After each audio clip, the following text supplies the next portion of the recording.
Hey guys, welcome to Amity Tracks, and welcome to, I guess, the second video in our Rolling Stones series, our Rolling Stones week, or whatever you want to call it.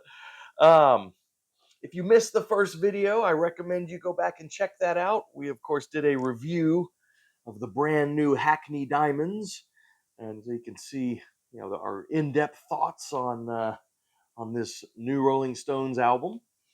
But this episode here, I gotta put it back in the order here, okay? This episode here and the next one are going to be counting down from worst to best, in my view, the studio albums, ranking the studio albums of the Rolling Stones. Got 26 albums.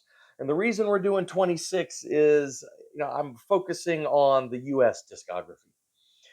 If you compare, you look at the Beatles, or Beatles, Stones, a lot of these bands who got their start in the early to mid 60s, especially if they're started in the UK. At least through the mid 60s into 66, 67, around there. With a lot of these bands, there's very different UK versus US discographies, and with the Beatles, it's pretty much accepted. Canon is the UK discography. With the Stones, it's a lot less settled. My personal preference is the US discography. I think where there are differences, I generally do prefer the US releases over the UK releases. So that's what we're going to focus on. I'm going to be counting down, ranking the US discography. And with that, and including the new one, Hackney Diamonds, there are 26 releases. So this episode, we're going to be going 26 to 11. And then in the next episode, we'll do the top 10. All right. So we got some interesting questions here. Where will Hackney Diamonds fall? Again, if you watched my review, you saw I was pretty high on it. How high? We'll see. Another great question to ponder. How far am I going to push Undercover? Because again, as you know, if you do watch my channel, I am a staunch defender of Undercover, the album that so many people think is one of the Stones' worst. I love Undercover. So how absurd am I going to be? How high am I going to push Undercover? All these questions will be answered in our ranking here. With most ranking videos, I try to do a sort of an introduction to the band that we're talking about. But what do I really need to tell you about the Rolling Stones? I mean, not much. So let's just get right into it here. Number 26. What do I think is the worst Rolling Stones album? Well, my least favorite Rolling Stones album is 1986, Dirty Work. Dirty Work. Yeah, I've tried. Yeah, I'd be hard pressed to say there's a bad Rolling Stones album, but this is the closest there is to a bad, in my view, to a bad Rolling Stone. Now, I'm not going to be praising everything either. I think there's a lot of mediocre Stones albums, as you'll see, but this is the closest I think there is to a bad Rolling Stones album. It was sort of a nadir of the relationship between Keith Richards and Mick Jagger, of course. Jagger was already sort of looking ahead to his own solo career. This is one of the few records they put out where they didn't have a big tour to promote it. I mean, the Stones always will tour to make more money off a product. This is one of the few that they didn't. That's how little they were getting along at this point. I hate the production. I think the songwriting's pretty dull and flat. I mean, a lot of these songs just run together to me. Now, I do like the single. The big single off of here was Harlem Shuffle. But I think it's telling that that's a cover, right? That's a cover. Although I like what they do with it. I think it's kind of groovy. I really like the opener, One Hit to the Body. I love that sort of combination, that mix of acoustic guitar and electric guitar when they kind of overlap with each other. I think that's a cool sound. I like that. It's kind of a rocker, good rocker on there. It's pretty cool that Jimmy Page takes the guitar solo in that song. That's kind of cool. Unnecessary, I guess, but cool. Um, yeah, that's it though, man. Nothing else on here stands out to me. Don't really like Dirty Work. Rarely return to it. At number 25. Now, this is a good record. I mean, I've no really complaints about it. It's a good record. It's just, in my view, sort of, I think the least necessary out of their entire discography. And I'm talking about 2016's Blue and Lonesome. You guys probably know this. It's a covers album.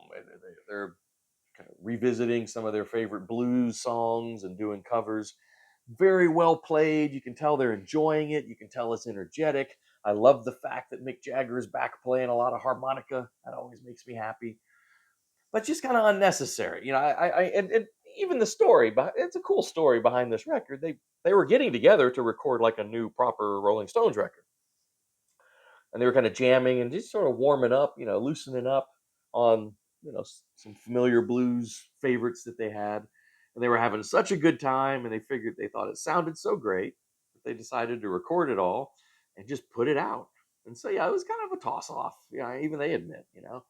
Um, and a lot of people were speculating whether this was going to be the final Stones album. I remember, and so sort of this poetic, wonderful bookend. They started out doing blues and R&B covers, and here they come back around and end it. But of course, this is not the final Stones album because we have Hackney Diamonds now. But anyway, like I said, it's not bad. It sounds good. It sounds fun. I never find myself reaching for it.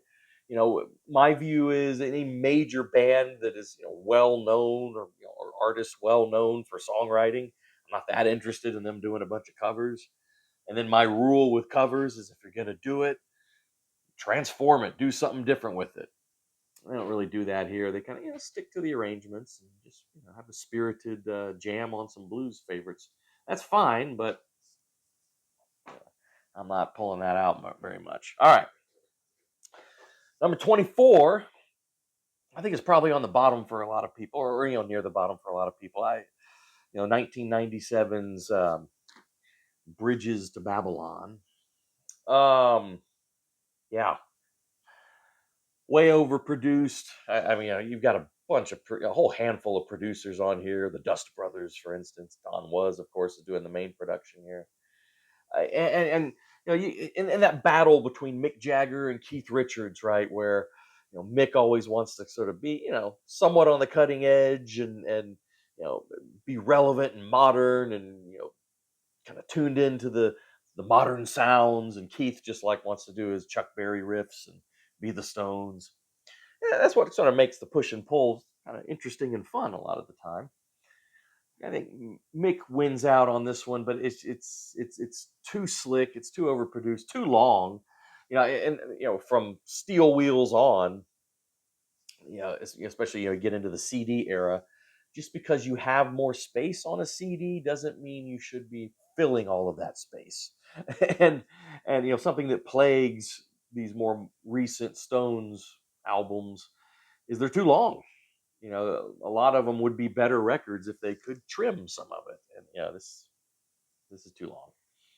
It's not all bad. I flipped the switch. I actually kind of groovy. I like that one. Saint of Me, which was the single, I think is pretty good. I like the Keith Richards sung tune, Thief in the Night. I'm actually usually a fan of the one or two Keith songs or sung songs that are on these later records. I like most of those actually. But yeah, I mean, I'm never pulling this out and listening to it all the way through. So, all right, there we go. Number 23. We'll go back a little bit. It's not all the new stuff here at the bottom of the list. I'm going back to 1980, where I have Emotional Rescue. Emotional Rescue. This. So this came in the wake, of course. The previous record before this was Some Girls, which was this huge comeback, return to form, awesome record. And I think it's kind of unforgivable in some ways, coming back to this, and or coming back with this, I should say, to follow it up. I mean, a lot of this stuff is kind of leftovers, from what I understand, And yeah, it's just kind of lazy to me. There's a couple tunes on here. I do like the title track, "Emotional Rescue." Kind of getting some of that little disco sounds. I like it when the Stones go a little dance, a little disco, especially during this era. I think it's kind of cool. All that falsetto that Mick does so well. Riding on an Arab charger. And She's So Cold. I think She's So Cold's pretty good. Other than that, though, yeah, this I think it's mostly toss offs, and it kind of comes across that way. I'm sorry, I'm actually looking for there it is, the book I wanted to talk coming up. I had to find it. All right, what's next? Coming in at number 22, I have 2005's "A Bigger Bang." This, of course, is the record, the last record of new material or newly written songs, original songs, I should say, that they put out prior to Hackney Diamonds. I was listening to this well, obviously to prepare for our Stones week. I was revisiting some of these that I hadn't listened to in a while. This is actually pretty good. It's better than I thought. Um, but again, it's too long. I mean, it's really long. To me, I mean, it seems to drag on for a while. There's some highlights on here. I do like the Keith Richards song quite a bit, "Infamy." I think that's the best song on there, actually. I dig "Infamy." Um, the ballad, I've seen some people criticize that ballad, "Streets of Love." I think it's good. I think Mick delivers that pretty well. Those are the highlights for me, especially, but especially a lot of these rockers, they all kind of run together for me. Just these generic riffage, and I don't, they're not standing out to me at all, really. Sweet Neocon's kind of dumb. I don't know. Like I said, I think if you trimmed a third of this, and made it a tight, 10-track album or something, it'd be a lot stronger. So, alrighty. Coming in at number 21, we're going back to 1989 with "Steel Wheels." Fairly uninspired album art, I think, but yeah, "Steel Wheels." Um, I don't know, this that's pretty good, actually. I like the lead off single on this one, "Mixed Emotions." I think that was "Increasing Your Butt." Just, um, Mixed Emotions is all right. But I think most of the strong songs on here are kind of the quieter tunes. "Almost Hear You Sigh," I think, is a real nice ballad. I really dig the two Keith Richards sung songs. "Slipping Away" is awesome. Love "Slipping Away." "Can't Be Seen" is good. "Continental Drift," I think, is interesting. It's probably the most experimental they got here. They're experimenting with some world music sounds. Kind of interesting thing behind that. Going all the way back to Brian Jones. Brian Jones went, I think it was at Morocco, somewhere in North Africa, and recorded some local musicians. And those Brian Jones recordings were sort of the inspiration behind Continental Drift, which is kind of cool. That's about as experimental as they get. But like I said on Bigger Bang, the big knock here, I think, is a lot of these rockers just sort of blend together, and just kind of half-ass riffs. And like I couldn't distinguish for you, "Sad, Sad, Sad," and "Hold On to Your Hat," and "Rock in a Hard Place." I mean, even I don't know, the titles are kind of generic. But like I said, there's some stuff to appreciate on here, but it's just overall. All right, coming in number 20 is actually before Hackney Diamonds came out. My favorite of this sort of latter period, "Steel Wheels" and on, which was 1995's, no, 1994, Voodoo Lounge. I think there's actually some really good stuff on Voodoo Lounge. I like Voodoo Lounge. Now, again, its main issue is it's too long. Was it 15 tracks or something? You cut 4 or 5 of those off of there, it would be a really strong, tight, good, right? Really good record. But there's just too much filler. But what do I like? I really like the opening track, the big single, which was "Love Is Strong." I think that's really groovy. I like that a lot. I like that they were trying to go back to some of their classic or more classic sounds. Like "New Faces" has that harpsichord in there. Yeah, I've heard that since like the '60s, in a Stone song. The Worst. It's a nice acoustic number. I think that's Keith, isn't it? On that one. By far, my favorite song on here, and honestly, one of my favorite Rolling Stones songs, period, is Through and Through. Keith Richards sung the song, kind of buried here, second to last song on here. That's the best song on here. Love that song.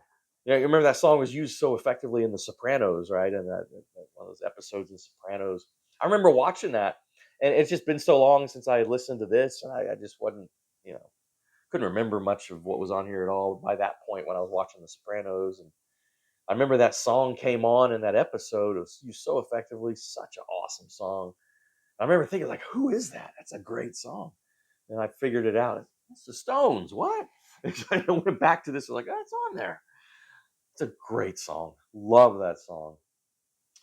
But again, a lot of the rest of this to me is, you know, some of it's good, and then there's some filler. Alrighty. Coming in number 19. I'm not gonna, you know, this lower end of this list isn't gonna be all new stuff or newer stuff. I'm going back to 1965 here for number 19, which is their third record, third US release. The Rolling Stones now, exclamation mark. Yeah, I really like this early period. You know, of course, this is of course when they're doing a lot of blues and R&B covers. I think on here, let me count. There's one, two, three, four original songs, and the rest are covers.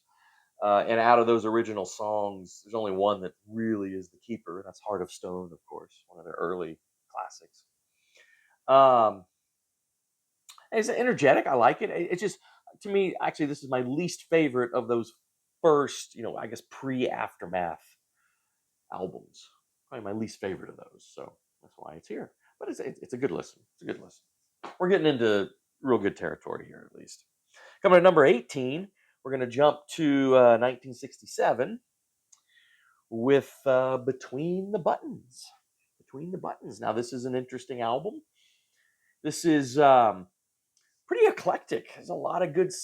I think you have to give a lot of credit to Brian Jones, who, you know, as great of a guitar player as he was, I always found Brian Jones more interesting for all the other instruments that he would throw in there. That kind of musical color, that, you know, the harpsichords and the dulcimers and the, you know, the marimbas and all this other stuff that Brian Jones would throw into these sort of really getting into the mid to late 60s Stones records before Jones was kicked out and then died mysteriously in a swimming pool.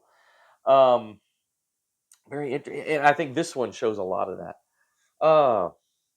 Yeah, this is one where I really do prefer the U.S. version over the U.K. because the U.S. version includes "Let's Spend the Night Together" and "Ruby Tuesday." I mean, two tremendous '60s Stones singles. They're on here. They're not on the UK. Although, to make room for those, I thought they made a big mistake and took off one of my favorite songs that's on the UK version, which is "Backstreet Girl." But of course, that is available on the American comp "Flowers," which we'll talk about in the final episode of Stones Week when we talk about live albums and comps. Yeah, they should have thrown something else off of here and kept Backstreet Girl on here. Man, if they had done that, this would be higher ranked, I think, for me. Love Backstreet Girl. But of course, Let's Spend the Night Together, Ruby Tuesday are tremendous as well. Okay. Coming at number 17, we are going to 1974 with It's Only Rock and Roll. It's only rock. It is. It's only rock and roll. You know, Stones by this period into the mid 70s were kind of getting into sort of their decadent period. You know, Mick Jagger in some ways was, I think, enjoying being a celebrity as much as a rock star, right?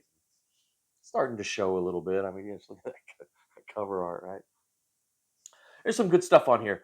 Now, that the reason a second ago I was trying to find this book, I wanted to show you this book called The Rough Guide to the Rolling Stones. Now, you guys are, I'm sure, familiar with the Rough Guide series, right? They issued it for a while. They were issuing a series of rough guides on different bands and artists, and they're really good. And I really like this one on the Stones by Sean Egan. And the reason I bring this up here with It's Only Rock and Roll is what's cool about Egan in this book, it's not all praise. He's very critical in some areas, so it's a fun read.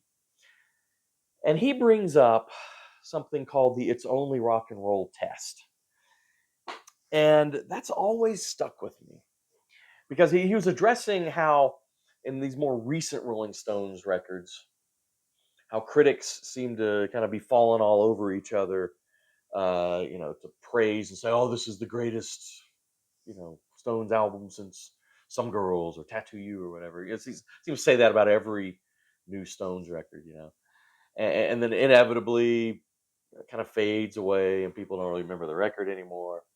And what's kind of cool is Egan was saying, he was addressing that. He was saying, use the "It's Only Rock and Roll" test, because "It's Only Rock and Roll" is a good, very good to very good Rolling Stones album, but not great, not amazing, not top tier. And so the next new album that comes out that you gush over and praise so much, compare it to "It's Only Rock and Roll." And if it's not even as good as "It's Only Rock and Roll," then it may not be as amazing as you're saying it is. That's always stuck with me. I think it's an interesting test. There's some good stuff on here. The good stuff on "It's Only Rock and Roll." Title track is great. Again, that acoustic and electric kind of combination, which is cool. Um, uh, what else on there? "Time Waits for No One," I think is just fantastic. Man, the Mick Taylor's guitar work on there is just that song was like 6 minutes or something. That could go twice as long, and I would love it. I think it's a beautiful song. I like "Fingerprint File," kind of getting a little funky there, and a little waka waka waka waka guitar in there. I think that's kind of cool. Yeah, "Ain't Too Proud to Beg" is a nice cover. There's some good stuff on here, but it's not great all the way through. So it's just a good to very good Stones album. All right, coming in at number 16. It was a very controversial album when it came out. It's kind of interesting is it was kind of bashed when it came out, but it's had this sort of reappraisal where the pendulum, I think, has swung so far to the other end that you got some people saying, "Oh, this is this underappreciated masterpiece." I don't really think it's either. What I'm talking about is 1967's their "Satanic Majesty's Request," their stab at psychedelic music. I don't know if anyone ever done the maze in there. Um, yeah, it's neither. It's not terrible, and it's not this underappreciated masterpiece either. Now, I think the pendulum is closer. The truth is closer to the masterpiece versus bad. But there are some great things on there. "Citadel," I think, is a wonderful deep cut. Man, that guitar tone on there is so good. 2000 Man, I've always loved. Now, I do love the Kiss cover on Dynasty where Ace Frehley's singing it. That's awesome. But the original is great too, of course. "She's a Rainbow" is great. That's the best known song off of here. That's the one that was a car commercial or something recently. It's good though. 2000 Light Years from Home. That's the one. That is the psychedelic masterpiece on here. It's spooky, it's mysterious, and it's groovy, and it's awesome. That is great. But to praise this whole thing, I don't think is accurate either. I mean, "Sing This All Together," it's not good. And then an 8-minute reprise of "Sing This All Together," no thanks. Yeah, so it's not all great. But I think about half of this is genuinely awesome. Really great stuff. The knock was when this came out is they were trying to compete with the Beatles, Sergeant Pepper Lonely Heart Club Band. Of course, didn't reach that height. But I think setting that aside and just taking it on its own merits, I said about half of this is brilliant, but the other half ain't. All right, number 15. I've got 1976,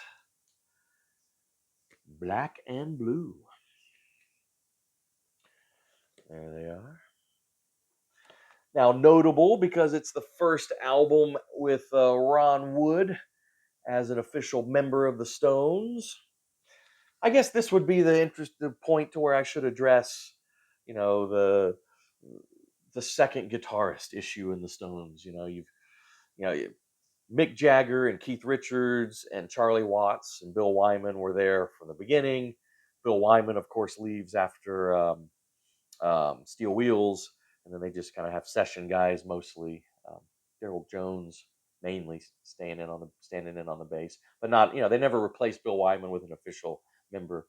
Of course, Mick and Keith have been there the whole time. Charlie Watts, of course, was until his death in 2001. But that second guitarist spot, you've had these rotations with very distinct eras. You start with Brian Jones, who early on the Stones were really kind of his band. But Keith and Mick very quickly kind of took the leadership role because they're the songwriters. And then you have Mick Taylor, and then Ron Wood. I'm a Mick Taylor guy. I think Mick Taylor, just brilliant, brilliant. Um, and Mick Taylor had just left because the album previous to this was It's Only Rock and Roll. And on that one, my understanding is really one of the last straws for Mick Taylor was Mick Taylor had actually been co-writing, actually contributing to the writing on a lot of these songs in his era, but wasn't getting the credit. It was, the records would come out and it's all Jagger Richards songwriting credits. And Mick had, I think, been promised that, okay, on this one, It's Only Rock and Roll, you'll be properly credited. Well, of course he wasn't, and he finally took off.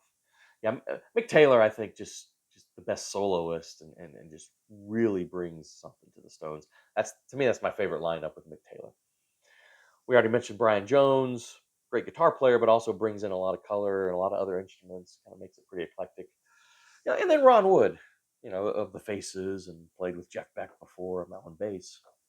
Sort of Keith Richards Mach 2, similar styles. And so with the Richards Wood era, there's sort of these, these guitar parts sort of snake, in and out of each other, and sometimes it's kind of hard to tell the difference. It's a cool style. It's a cool style. Anyway, the sessions for Black and Blue were interesting because they sort of doubled as an audition.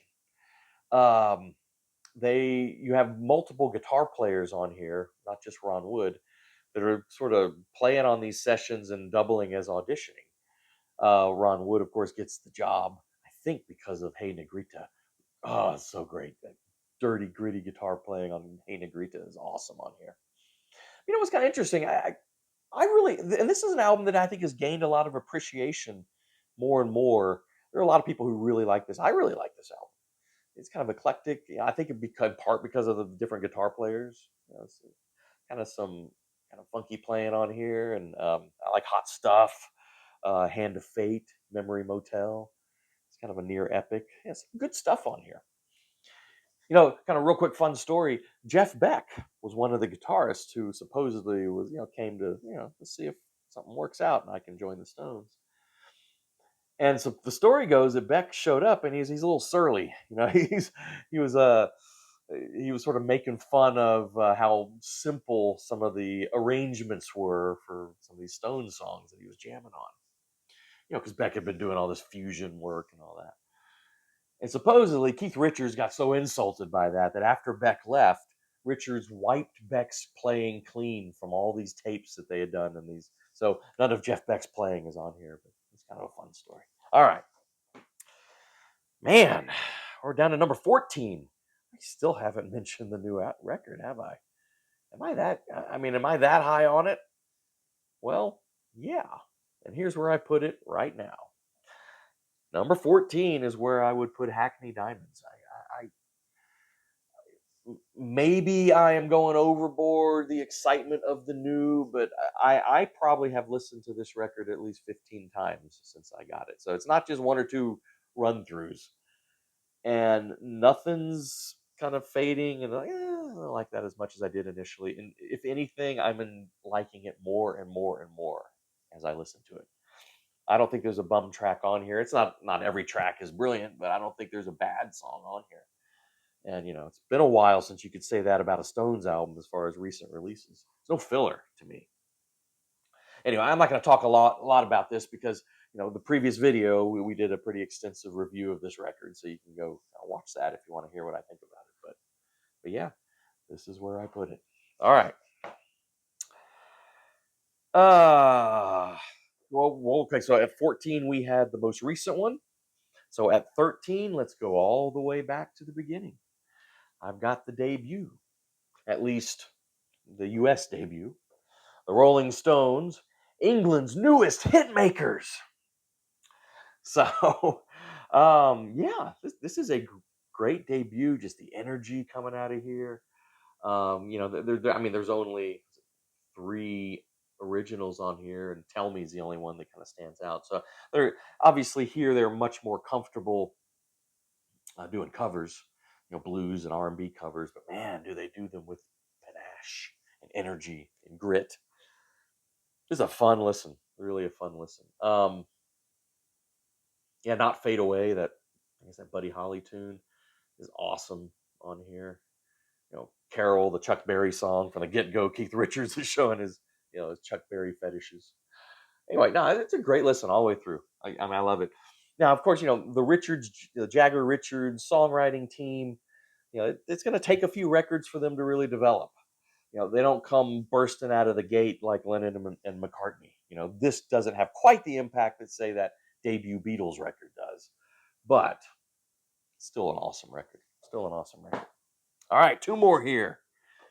I haven't mentioned Undercover yet. Am I really going to push that into the top 10? Well, at number 12, we don't have Undercover. At number 12, I've got Goat's Head Soup. 1973, Goat's Head Soup. Now, this one, when this came out, there's Mick, there's Keith, there's the other guys. It's, of course, the Mick Taylor era. This one was seen as kind of a disappointment, I think, when it came out, just because it came right after this, one of the greatest streaks and peaks in rock and roll history, a series of albums that came right before this, which obviously will be addressed in the next video in the top 10. And this was the first one that kind of wasn't quite, in a while, that wasn't at that peak, and, sort of the Stones coming back down to earth a little bit. There's kind of a decadent weariness setting in here. But I think, you take this on its own terms and judge it. It's really great stuff on here. This would be a candidate for my, perfect sides, because I think side one is definitely a lot stronger than side two. But 100 Years Ago, it's a great song. Love that electric piano on there. Such a good groove on that. Of course, Angie, this is the well-known ballad on there. And do do do well, do do do do do. Five do's. There are five do's. So do do do do do. Heartbreaker. That's a great song. A little political, or at least a little commentary, social commentary on there. But man, that funky guitar playing, that is such a driving song. That's so great. Star Star is great on the other side. Yeah, that's some great stuff on here. Mick Taylor shines on here. I mean, some wonderful, just killer playing from Mick Taylor here. There's another one where supposedly he had a little more to do with some of the songwriting, but doesn't get the credit here. So, not cool. All right, number 11, the final one for this video. Okay, I'm not going to throw Undercover in the top 10. This was as far as I could push it. So yes, I have Undercover at number 11. All right, Undercover at number 11. Okay, I know that's ridiculous for a lot of you guys. It's a personal thing. I love this album. I think it's, I've always said this is the last time the Stones were really trying to do something different and new. Even Hackney Diamonds, which is awesome, they're not like, breaking new ground or anything. They're just doing what they do better than they have in like 40 years. But this is the last time they were actually trying to, I think, do some different things. And I love it. One of the big knocks on this record is it's very angry, it's bitter, it's violent, it's mean. Yeah. What are you looking for in Rolling Stones music exactly? I mean, it's all those things, but I just think it's great. Undercover of the Night, I think, is one of their greatest singles. I mean, forget the caveat, for the 80s or what, period. I love that song. I think that song is so creative. That slippery bass line, that echoing guitar work, just awesome. I love the lyrics. You know, Mick's getting a little political, but it's actually kind of cool and interesting. I mean, that's a great, great song. Even "She Was Hot," which a lot of people bash, kind of generic sort of Chuck Berry riffs and what. I think that's a fun song. I like it. I love "Too Much Blood." Um, it's with the horns and again with that bass line, good dance music in there, and I even love Mick's whole spoken word part in it, which I think is a blast. You talk about the Texas Chainsaw Massacre and whatnot. Too much blood. I think is great. Great. I remember the video. Was the video for that or for Undercover? I forget which one. I think it was video for Too Much Blood, where Keith Richards is chasing Mick around with a chainsaw, and Keith looks very happy to be doing that. Yeah. I mean, pretty beat up, too tough. It must be hell. Yeah, there's a lot of violence on this record. I love this record. I will defend this record from you know forever.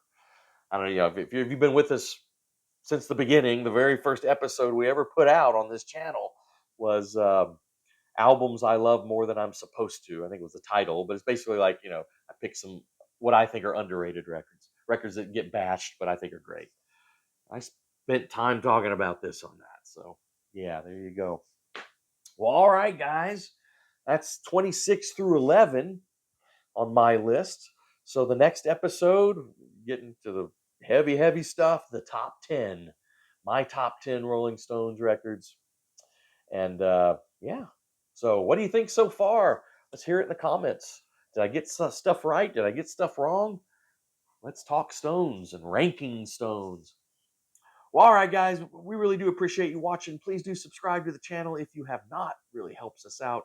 Like the videos, hit the bell for notifications, and we'll see you next time for the top 10 Rolling Stones albums.